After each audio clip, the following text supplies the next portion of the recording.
마음이 드셨다면 구독, 좋아요 꼭 부탁드리겠습니다. 고맙습니다.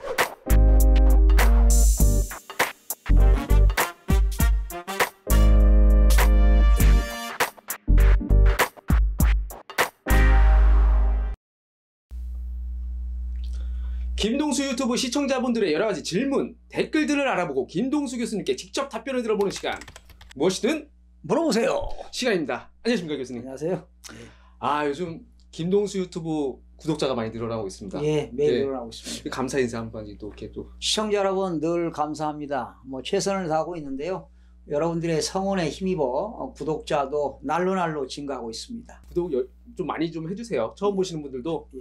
구독과 좋아요 그리고 가급적이면 알림 설정까지 이렇게 해주시면은 많은 도움이 될 것 같습니다. 서로 도움이 될 것 같아요. 오늘 무엇이든 물어보세요 14탄 시간입니다. 김길래님, 다른 강사들에 비해 양심적이네요. 다른 곳에 들어가 보니 헬리오시티 사라고 붙이기던데.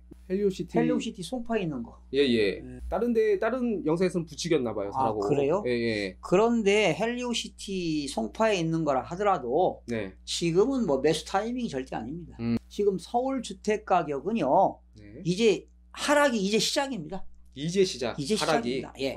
지금 서울의 주택 가격은 지금 22주째 연속 계단식으로 하락하고 있는데요. 이건 이제 시작이에요. 예. 그래서 특별한 이변이 없는 한 아마 3, 4년간 하락하지 않을까. 3, 4년간? 예. 오. 자, 왜 그러냐면 글로벌 금융위기가 2008년도에 왔잖아요. 예예. 그때부터 2013년까지 계속 하락했어요. 네. 그러니까 2013년이 저점이었고 또 2013년부터 2018년까지 계속 상승 모드를 탔거든요. 그러나 단 지방은 외외였었어요. 네. 서울이 올라갈 때 지방은 떨어졌거든요. 오히려. 반대로. 그러면 전국적으로 같이 떨어지는 추세. 네, 지금은 그렇습니다. 그래서 혹시 무주택자 계신다면 인내심을 가지고 끝까지 기다리시면 좋은 기회가 올 거라고 생각이 됩니다. 현재 말이죠. 우리나라 가계부채가 얼마인지 아세요? 모르겠습니다. 1530조. 1530조. 그 다음에 전세부채 있잖아, 전세. 전세도 돈 없으면 전세자금 빌리잖아요. 그렇죠. 전세부채도 700조야. 그래서 지금 가계부채와 전세부채가 2230조. 엄청나죠. 그러니 세계 경제가 지금 불확실성으로 리스크 요인이 많거든요. 그래서 제가 볼 때는 전국적으로 주택가격은 중장기적 계단식으로 하락하지 않을까 이렇게 예상합니다. 예, 무주택자들 힘내세요. 힘내시고 어떤 부동산 업자든 영상이든 사라고 붙이기는 거 믿지 마세요. 그런 거 쉽게 믿으시면 안 됩니다. 충분히 정보 검색하시고 그러면요. 시장 조사를 하셔야 돼. 판단은 본인 판단이 우선입니다. 그렇죠. 윤성호님, 안녕하세요. 남양주 호평동 별내동 의정부 빌라로 이사하려고 하는데 어느 곳이 그나마 미래가치 투자가 좋을까요? 고민이 됩니다. 제가 개인적으로 선택한다면 남양주시 별내동을 추천하고 싶습니다. 자, 왜? 별내동은 미래가치가 있다고 보는 거야. 어떤 이유에서? 왜? 2023년 9월에 8호선 암사역 있죠? 암사역 지하철이 연장되거든요. 개통되면 그 별내역이 춘천선과 환승역이 돼요. 그럴 예정이기 때문에 교통 요충지가 될 수 있기 때문에 강남 진입권에 아주 용이합니다. 제가 볼 때는 남양주시 별내동을 추천하고 싶습니다. 어쨌든 교통이 더 좋아지니까. 그렇죠. 모든 아파트 미래가치는 역세권이야. 역세권. 전철역하고 가까워야 돼. 역세권이 최고죠. 강남 진출하는데 얼마 안 걸리잖아요. 요즘 30분, 그렇죠. 20분 이런 얘기 많잖아요. 이루리님, 교수님 오늘도 영상 감사합니다. 질문 하나 있는데요. 달러가 조금 더 상승 가능성이 있을까요? 작년에 올 상반기까지는 좋을 거라 하셨는데요. 분석 좀 부탁드릴게요. 상고하죠. 상반기는 상승하고 하반기는 떨어진다. 상고하죠. 이거 기억하시면 되는데 미국이 지금 고용지표 호조와 노르웨이 국부펀드의 한국 채권 제외 등 영향으로 달러 대비 원화 환율이 지금 1년 6개월 만에 지금 최고 수준을 기록하고 있습니다. 서울 외환시장에서 달러 대비 원화가 지금 전일 종가 8원 10전이 올라가지고요. 1144원 70전에 거래가 됐어요. 거래가 됐는데 예. 지난 2017년 9월 28일 날 네. 그때 1150원 기록한 이후에 지금 최고치를 지금 기록하고 있습니다. 아, 그래서 예. 제가 볼 때는 2019년 원달러 환율은 달러 가치라든가 그리고 신흥국들의 불황, 중국의 위안화 변동성이 있습니다. 그래서 3대 대환경 요인에 의해서 아마 달러 가치가 원화 가치도 결정될 전망인데요. 네. 포스크 경제연구원에서 발표한 자료에 의하면 달러 강세 모멘텀은 네. 이번 연도 하반기 이후에 악화될 것이다. 약화될 것이다. 이런 전망을 내놨습니다. 내가 볼 때는 상고하자가 될 것 같습니다. 일단 상반기에 올라갈. 지금 뭐 상반기니까. 네, 그렇죠. 네, 지금 이제 최고점이고. 그러나 하반기는 떨어진다. 하반기는 이제 그리고 저점으로. 갈수록 미국 경기는 예. 안 좋아지거든요. 야, 그러면은 달러를 지금 보유하고 계신 분들은 지금 어쨌든 팔아야 되지 않을까요? 그런 것도 되겠죠. 예. 상반기니까 아직은 예. 이제 1, 4분기잖아. 이제 예, 2, 예. 4분기니까 예. 4, 5, 6을 좀 보세요. 한 1, 2개월 보시면서 매도 타이밍을 잡아야 되지 않을까 이런 생각이 들어갑니다. 그렇군요. 예. 차차차님, 예. 이분은 빌려준 돈의 소멸시효 기간은이라는 영상에 댓글 남겨주셨는데요. 민법상 채권도 구두뿐만 아니고 꼭 법원에 소장을 내야 하나요? 10년 안에 일부 금액을 받으면 자동으로 소멸시효 연장되는 거 아닌가요? 예. 지난번에 그 하상현 변호사하고 이 채권에 대해서 방송한 거 그것 보시고 그러는데 예. 우리 저 시청자 여러분들 민사 채권은 소멸시효가 10년이고요. 상인간의 채권 채무는 소멸시효가 5년인데요. 지금 민사를 물어봤습니다. 일반적으로 민사상 소멸시효는 10년이죠. 네. 만약에 채권자가 10년 전에 내용증명을 보냈다면 내용증명을 보낸 날로부터 6개월 이내에 법원에다 소송을 제기해야 돼요. 그런데 네. 지금 이분은 이런 말이 있어요. 10년 안에 일부 원금을 받으면 예. 그건 승인으로 보아서 예. 소멸시효 중단으로 연장됩니다. 소멸시효 연장돼요. 그러니까 예. 내가 1억 받을 돈이 있는데 예. 9년 6개월 만에 3천만 원 받았어. 네. 그러면 7천만 원 못 받았잖아. 그렇죠. 그러면 소멸시효가 없어지는 게 아니라 자동 연장된다는 거지. 그럼 다시 또 10년. 그렇죠. 그래서 7천만 원 받을 수 있다는 거죠. 그렇군요. 그러니까 예. 본인이 알고 있는 거지 승인한 거야. 네. 내가 당신한테 돈 갚을게 1억이 있는데 3천만 원 줬으니까 7천만 원 나중에 갚겠다. 자동 연장된다고 볼 수가 있습니다. 소멸시효 연장이 된다는 거죠. 네, 소멸시효 연장이 되는군요. 예, 일부 금액을 받으면은. 예. 이분 애청자분이시네요.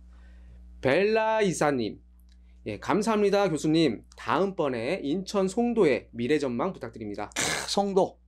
여러분, 송도 하면 무슨 도시? 국제도시. 네, 호텔도 많지요. 네. 또 오피스텔도 많은데 네. 이번에 그 뭐 호텔 비슷한 거 오피스텔 그 한라 웨스턴 파크 네. 지금 송도에서 지금 분양 중이라고 하는데 실수요자들이 지금 관심이 상당히 높은 거는 사실인데 이런 기사를 제가 봤어요. 봤는데 네. 그런 기사를 다 믿어서는 안 돼요. 왜곡된 기사가 있을 수도 있거든요. 그래서 예. 언론에서는 송도 국제도시로 투자 수요가 몰리는 1인 가구 증가와 함께 다양한 개발 호재로 관심이 높다라고 지적을 하면서 네. 투자 가치가 있다고는 하지만 네. 투자하는데 심혈을 기울여야 돼. 그렇죠. 함부로 투자해서는 안 된다고요. 예. 여유 자금을 가지고 투자하면 여유 자금이 있다고 전부 몰빵하면 안 된다니까. 그렇겠죠. 예. 포트폴리오 해야 돼. 예. 뭐 내가 1억이 충분히. 있다면 뭐 한 일부 한 30% 투자하면 잘못되면 또 망할 수도 있잖아. 네, 그렇죠. 그런데 리스크가 있기 때문에 함부로 예. 투자해서는 안 됩니다. 시장 조사 철저하게 해야 돼요. 아무리 투자 가치가 있다고 뭐 언론에서든 뭐 어디서 뭐 얘기를 하더라도 그거 믿으면 안 돼요. 예, 충분히 본인이 예. 시장 조사를 해야 된다니까. 시장 조사를 하고 투자 수익률이 예. 어느 정도 되는가. 예. 발품을 팔았고 손품도 팔아야 돼요. 의심하고 또 의심하라. 그러면요. 예. 그래서 요즘 재테크는 예. 가지고 있는 재산을 지키는 것도 재테크야. 아, 만약에 여유자금 내가 1억 있었는데 잘못 투자했다. 손실이 크잖아요. 그렇죠. 그럼 경제적 손실이 있기 때문에 심혈을 좀 기울여야 된다 이런 얘기입니다. 알겠습니다. 미래 전망은 괜찮게 보나 네. 어쨌든 투자하기에는 좀 신중을 기하라. 리스크가 있다는 거죠. 이런 내용이죠. 심혈을 기울여라 이런 얘기입니다. 예, 알겠습니다. SBCH0408님, 영론 감사드립니다. 전문가 전화 연결도 하시고 일신우일신 하시네요.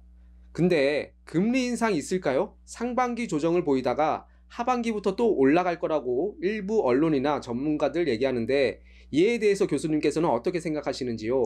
좀 더 구체적으로 질문드리면 그들은 도대체 왜 그러는 것인가요? 왜냐하면 흔들릴 사람도 많기 때문입니다. 감사합니다. 예. 일신우일신. 네. 이야, 감사합니다. 진심으로 감사드리고요. 네. 지금 여러분들 알다시피 미국의 기준금리는 2.5%, 네. 우리나라 기준금리는 1.75%. 그런데 미국에서 올해 2회 이상 기준금리를 인상하기로 했었죠? 네. 그런데 미국 경기에 대한 불안감, 네. 그리고 미중 무역 분쟁, 그리고 영국의 브렉시트 이슈, 그리고 중국과 유럽의 경기가 둔화가 과시화되고 있습니다. 그래서 지금 세계적으로 불확실성이 고조됨에 따라서 네. 지난 미국에서 연방준비제도가 3월 20일 날 기준금리를 동결시켰습니다. 네. 그래서 지금 미국의 올해 경제 성장률이 2.5%에서요, IMF가 2.3%로 하향 조정시켰거든요. 네. 그런데 내년에는 미국의 경제 성장률이 1.9%로 내려갈 것입니다. 어허. 라고 국제통화기금 IMF가 발표를 했는데, 네. 내가 볼 때는 미국의 연방준비제도는 올해 기준금리 인상이 어려울 것으로 예상합니다. 힘들 거예요. 그러면 한국도 좀 당연히 그 동결시키겠죠. 동결. 오히려 지금 한국은 1.75인데 오히려 내릴 수도 있어요. 그러니까 지금 세계 경제가 또 이상하게 거꾸로 가는 거야. 그러니까 네. 가파르게 세계 경제가 지금 좋아졌다가 예. 지금 하향 국면을 맞고 있다는 거지. 예. 그러니까 참 불투명한 세상에 우리가 살고 있기 때문에 예. 언제 어디서 뭐가 터질지 몰라요. 예. 미래가 불확실하다는 거지. 네. 그렇습니다. 그 일부 언론에서 뭐 전문가들도 그렇고 왜 도대체 이런 얘기를 왜 하는 건가요? 그러면은 하반기에 또 올라갈 거라고 이 겁을 주는 건가요? 뭔가요? 그거는 예. 난 잘못된 거야. 그러니까요. 정확한 진단을 못하는 것만. 예. 그 문제가 있어요. 그러게요. 예. 그런데 흔들리시면 안 됩니다. 예. 최블랙홀님, 교수님, 세컨더리 보이콧 대상 은행에 대출 받은 사람은 돈을 안 갚아도 되나요? 갚아야죠.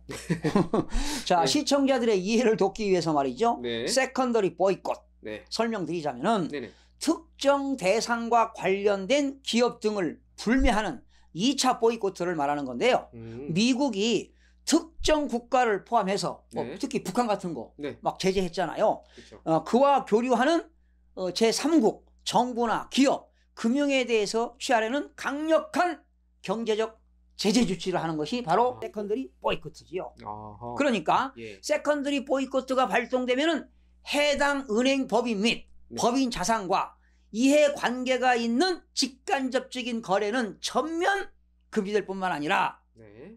금지되죠, 당연히. 네. 막으니까. 네. 그렇다고 개인적으로 빚진 채무를 네. 안 갚는다? 말도 안 되는 거지. 음. 내가 봐요. 예. 어느 은행에 갚을 돈이 있어. 예. 근데 세컨더리 보이콧가 발동했어. 예. 그렇다고 내가 안 갚냐고. 근데 이제 거래는 막힌 거 아니에요? 거래는 맡겼어도 예. 나중에는 변제해야 된다는 거지. 그러니까 예. 만약에 어느 우리나라가 어느 은행에서 세컨더리 보이콧을 미국에서 제재를 시켰어. 네. 그렇다고 내가 그 은행에 거래한다고 채무가 있는데 갚지 마라 이런 건 그런 것은 없다는 거지, 법에. 이거는 채무 관계이기 때문에. 그렇죠. 예. 이 통상적인 뭐 거래가 아니고 채무를 갚는 거는 변제를 해야 되는 거는 당연히 의무. 한동안 사항이죠. 우리나라 언론에서도 말이죠. 예. 세컨더리 보이콧 해가지고 막 기사들 많이 나왔잖아. 예. 그러니까 무슨 은행 또 망하는 거 아니냐. 뭐 이런 소리도 막 한간에 들렸는데. 예. 어쨌든 돈은 갚아야 된다. 예. 대출을 받았으면 돈은 갚아야 된다. 그러면요. 예, 알겠습니다. 권동현님, 아파트 층간소음 아주 많이 심각합니다. 층간소음 없는 아파트 바다시공법이 발견되어 국토부와 협의 중입니다. 층간소음 없는 아파트 생산되면 구형 아파트 분양될까요? 국토교통부와 뭘 협의 중인가 봐. 지금 국토부와 협의 중인 게 있나 봐요. 만약에 층간소음이 없는 아파트가 나오니 대박이죠, 뭐. 그렇다면 구형 아파트는 층간소음이 있기 때문에 아무래도 타격을 받지 않겠어요? 당연한 거 아니에요? 그렇겠네요. 그럴 것 같아. 층간 소음이 없으면은 다들 글로 당연히 몰리겠죠. 그렇죠. 예. 그렇다 보면 층간 소음이 안 되는 구형 아파트는 좀 타격이 있겠다. 그렇게. 가격이 떨어지겠네. 아주 훌륭한 무슨 뭐 아이템을 냈나 봐요. 바다 시공법이 아니고 바닥 시공법. 바닥 시공법이죠. 바닥 시공법이죠. 바닥 시공법. 예. 굉장한 발견인데요. 예, 그러네요. 지금 층간 소음 때문에 예. 살인까지 일어나는 시국에 그러니까 우리 권동현님 성공을 좀 기원합니다. 기원해 보겠습니다. 예. 국토부와 잘 협의돼가지고 예. 꼭 좀 예. 이런 기술들 예. 도입이 됐으면 좋겠네요. 예. 박은숙님, 의정부 중앙 2구역이 다음 달 분양하는데 청약 어떻게 보시나요? 지금 4월 달 지금 4월이잖아요. 네. 지금 현재 4월인데 네. 4월 달 그 분양 전망을 해보면 네. 수도권 사업자 규모별 분양 경기 실사 지수를 HSSI라고 그래요. HSSI. 이 경기도가 85.5%에 해당하네요. 그렇다면 100%가 안 되잖아. 100%가 안 되죠. 당연히 미달이죠. 어허. 지금 서울도 미달인데 수도권도 그렇죠. 당연히 미달될 것 같습니다. 지금요 참고로 전국의 그 분양 경기 실사 지수가 69.3%. 이 서울이 좀 올랐습니다. 96%. 아직 100%가 안 됐죠. 인천이 74.2%입니다. 수도권은 85.5%인데 역시 그래도 의정부라 하더라도 의정부는 수도권 정비계획법 규정에 의해서 과밀억제권역이거든.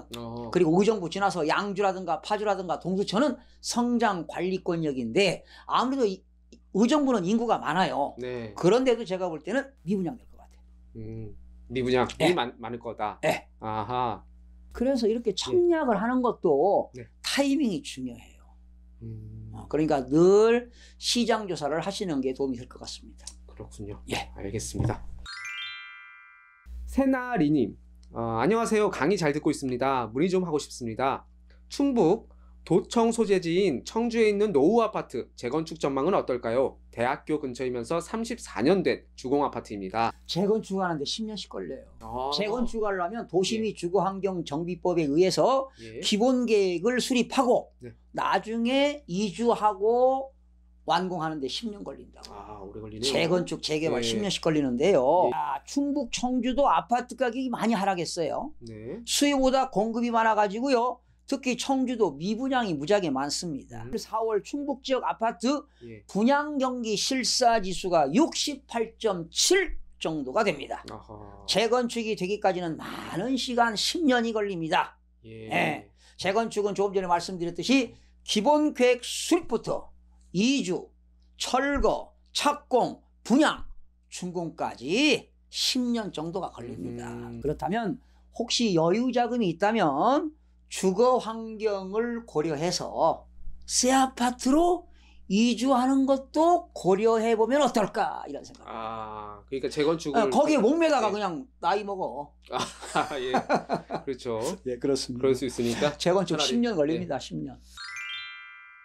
맘딸 둘님, 딸둘 맘님인 것 같아요. 네. 예. 교수님, 신규 입주 아파트 전세 입주, 등기자 아파트 전세 입주 시에 안전하게 들어갈 수 있는 방법이 있을까요? 등기 전 아파트보다 2년 된 아파트 전세로 들어가는 게 좀 더 안전하지 않을지 여쭤봅니다. 안전한 것은 2년 된 아파트가 안전하겠죠. 2년 된 네네. 아파트를 오히려 전세 들어가는 것도 오히려 안전하지 않을까. 왜? 지금은 매수 타이밍이 아니고 네. 2년 전세 산 이후에 네. 주택 가격 보시고 그때 매수해도 좋을 것 같습니다. 네. 알겠습니다. 상희정님, 선생님, 비거주자도 청약 아파트 신청할 수 있나요? 제 점수가 62점입니다. 예. 비거주자는 안 돼요. 비거주자는 지역마다 다르긴 한데요. 예, 예. 일반적으로 6개월 이상 거주한 자에 해당하는 경우가 많습니다. 그리고 절대 비거주자는 안 돼. 뭐 조건은 좀 다르더라도 비거주자는 그렇죠. 안 돼. 예, 안 그러나 돼. 이제 거주자만 되는데 예. 세대주만 되느냐 그렇지 않아요. 세대원. 세대원도 가능해요. 무주택일 때. 네네. 그런데 비거주자는 절대 안 됩니다. 그렇군요. 그러면 예. 시청자 여러분들 이해를 돕기 위해서 거주자와 비거주자는 어떻게 다르냐? 네. 거주자는 국내 주소가 되어 있고 네. 1년 365일 중에 183일을 거주한 사람을 거주자라고 해요. 어쨌든 비거주자는 안 된다는 거. 예. 예, 알겠습니다. 박순봉님, 교수님 답변 고맙습니다. 제가 노량진 만양로 94번지에 아주 작은 20평 미만의 상가를 갖고 있습니다. 앞으로 계속 갖고 있어야 할지 매매를 해야 할지 고민 중이에요. 앞으로의 전망을 교수님에게 듣고 싶네요. 예. 노량진이면 노량진에서 상가 가지고 있으면 좀 괜찮겠는데?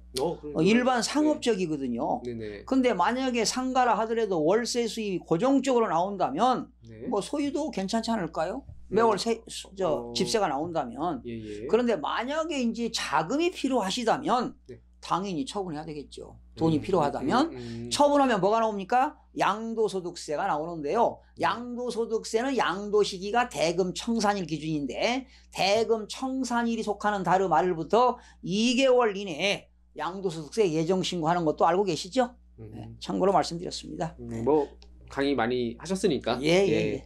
또 애청자분이세요. 그래서 박순보님 진짜 애청자분이시죠. 그래서 좀 많이 들으셨을 거예요. 그러니까 월세 수입이 나오면 굳이 팔 필요 없잖아. 네.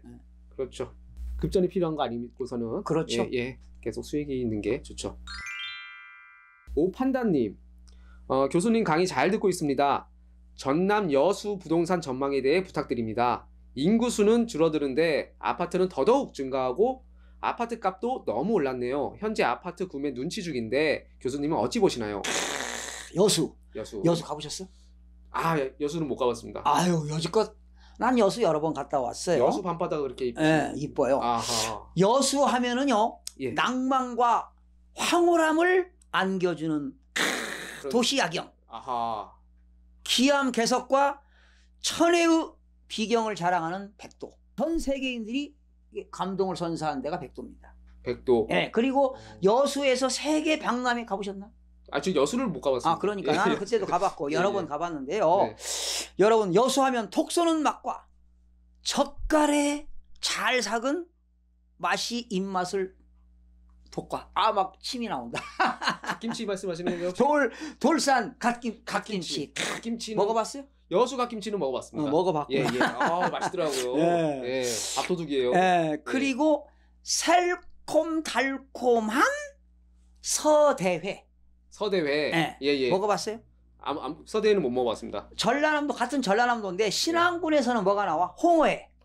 여수에는 서대회가 맛이 기가 막힙니다. 막 침이 돈다. 좋아하시나 봐요. 여수 하면 말이죠. 다채로운 관광 자원들이 많죠. 그런데 지역별로 차이가 있겠지만은 매수 타이밍은 아닙니다. 지금은 오랜 시간을 기다리면서 아파트 가격을 계속 조사해 보세요. 여수라 하더라도 앞으로 떨어집니다. 근데 왜 저거 인구수는 줄어드는데 왜 가격이 오르고 있을까요, 지금? 글쎄, 이거 투기 갭 투자들이 성행하지 않았나 이런 생각이 들어갑니다. 아무래도 여수가 또 지금 말씀하신 것처럼 굉장히 또 밤바다도 좀 이쁘고 먹을 것도 좀 맛있고. 그러니까 여유 있는 사람들이 아파트 그 경관 있는데 하나 사놓고 주말로 가서 이렇게 즐기는 사람들이 있거든. 수요가 있으니까 올라가는 거야. 그렇군요. 그런데 4월 1일 기준에 여수가 이번에 마이너스 0.04% 하락했고요. 4월 8일은 마이너스 0.07%가 하락된 것으로 조사가 되었습니다. 어쨌든 지금은 뭐 매수 타이밍은 아니다. 기다리시면 돼요. 여수라고 뭐 떨어질 겁니다. 또 아파트 또 증가하고 그러면은 또 그 공급이 많아지니까 그렇죠. 상대적으로 떨어지겠죠. 권다혜님, 집 없이 월세 살고 있어요. 집값 내릴 때 사야 할까요? 과연 다시 오를까요? 일본처럼 폭락하고 다시 오르진 못할까요? 라고 이제 반드시 집값은 내려갑니다. 역시 인내하면서 기다려보세요. 저점에서 매수할 기회가 반드시 옵니다. 무주택자들이여 인내하면서 기다리자. 어쨌든 뭐 아까 전에 초반에 말씀하셨다시피 3, 4년까지는 계단식으로 중장기적으로 하락할 것 같아요.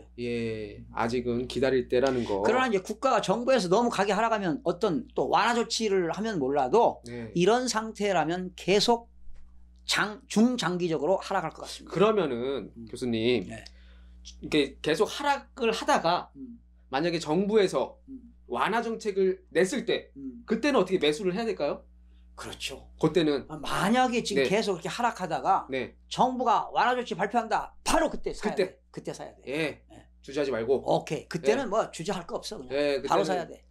매수세가 굉장히 붙겠죠. 그렇죠. 예. 그것도 매수 타이밍도 먼저 사야 돼. 네. 그렇죠. 기다리지 말고. 예, 예. 그러기 위해서는 현금 확보가 중요한 거지. 아, 지금 그렇죠. 현금을 확보할 때니까. 올해 2019년 재테크는 내가 유동성 자금 확보하라고 자금 그랬잖아요. 확보. 네. 그 뉴스도 계속 보셔야 될 거예요. 그러면요. 예, 정부가 어떻게 네. 부동산 관련 그리고 정책을 김동수 내는지. 유튜브만 봐도 그렇죠. 뭐 엄청난 재원과 정보가 엄청나잖아요. 뉴스보다 빠른 방송 아니겠습니까? 빠른 것도 네. 중요하지만 정확하고 올바르고 네. 공정하고 투명하고 예. 객관성이 있고 신뢰성이 있고 말이죠. 예. 미래지향적 있고 말이죠. 아주 좋습니다. 자신합니다 제가. 새벽에 올라가니까요. 새벽 아침 일찍 올라가니까. 김동수 예. 유튜브는 아침 6시에 업로드 됩니다. 네. 예. 그러니까 어떤 소식보다 더 빠르게 그렇죠. 들으실 수 있습니다. 예. 예. 잘 그냥 저희 방송만 계속 봐보세요. 그러면은 예. 소식 계속 좋은 소식이 있을 거니까요. 예.